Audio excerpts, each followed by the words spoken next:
ಕುಣಿಗಲ್ ತಾಲೂಕಿನ ಮಹತ್ವಾಕಾಂಕ್ಷೆಯ ಶ್ರೀರಂಗ ಏತ ನೀರಾವರಿ ಯೋಜನೆ ಮೂಲಕ ಕುಣಿಗಲ್ ತಾಲೂಕಿನ ಹುತ್ರಿ ದುರ್ಗ ಹೋಬಳಿಯ ಹಲವಾರು ಕೆರೆಗಳಿಗೆ ಹೇಮಾವತಿ ನೀರು ತುಂಬಿಸುವ ಯೋಜನೆಯ ಪ್ರಾಯೋಗಿಕ ಮೊದಲ ಹಂತಕ್ಕೆ ಕುಣಿಗಲ್ ಶಾಸಕ ಎಚ್.ಡಿ. ರಂಗನಾಥ್ ಚಾಲನೆ ನೀಡಿದ್ದಾರೆ. ಬಳಿಕ ಸಂಪೂರ್ಣ ನ್ಯೂಸ್ ಜೊತೆ ಮಾತನಾಡಿದ ಶಾಸಕ ರಂಗನಾಥ್, ಗಂಗಾ ಮಾತೆಯ ಆಶೀರ್ವಾದ ಹಾಗೂ ಕುಣಿಗಲ್ ತಾಲೂಕಿನ ರೈತರ ಆಶೀರ್ವಾದ ಸದಾ ನನ್ನ ಮೇಲಿದೆ.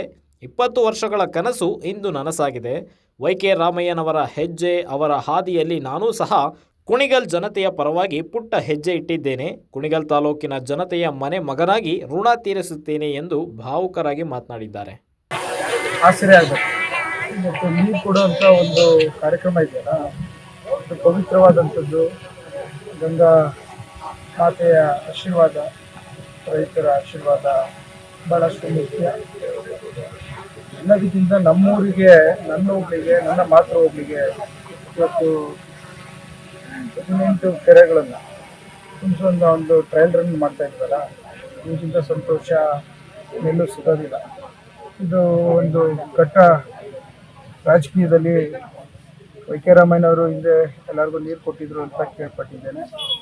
ಅದರಂತೆ ಇವತ್ತು ಅವರ ಹೆಜ್ಜೆ, ಅವರ ದಾರಿ, ಅವರ ಹಾದಿ, ಅದನ್ನು ಒಂದು ಪುಟ್ಟದಾದಂಥ ಹೆಜ್ಜೆ ಇಟ್ಟಿದ್ದೇನೆ ಅಂತ ನಾನು ಅನ್ಕೊಳ್ತೀನಿ.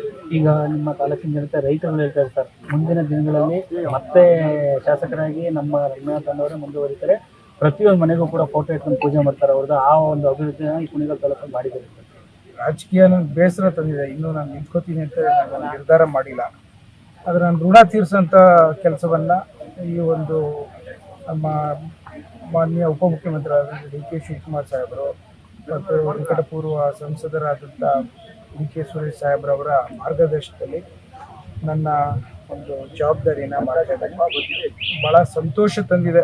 ಯಾವತ್ತೂ ಜಾಸ್ತಿ ಸಂತೋಷಕ್ಕೆ ಹಿಗ್ಗೋನೂ ಅಲ್ಲ, ಇದು ಕುಗ್ಗೋನೂ ಅಲ್ಲ.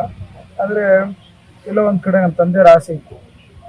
ನಮ್ಮ ತಂದೆ ರೈತರ ಬಗ್ಗೆ ಕೂಲಿಗೆ ಮಾಡ್ಕೊಂಬಂದಿದ್ದು, ಅವ್ರಿಗೆ ನೀರಿನ ಒಂದು ಅಭಾವ ಅರ್ಥ ಮಾಡ್ಕೊಂಡಿದ್ರು. ನಾವೆಲ್ಲ ಬರ್ಡ್ ಭೂಮಿ, 2 ಎಕರೆ ಇದ್ದಿದ್ದು. ನೀರು ಎಷ್ಟು ಮಟ್ಟಿಗೆ ಮಹತ್ವವನ್ನು ಪಡೆದಿದೆ, ಪ್ರಮುಖವಾದಂಥ ಪಾತ್ರ ರೈತನ ಜೀವನದಲ್ಲಿ ಅನ್ನೋದನ್ನ ನನಗೆ ಚಿಕ್ಕದ್ರಿಂದನೂ ಹೇಳ್ತಾ ಬಂದಿದ್ದೆ.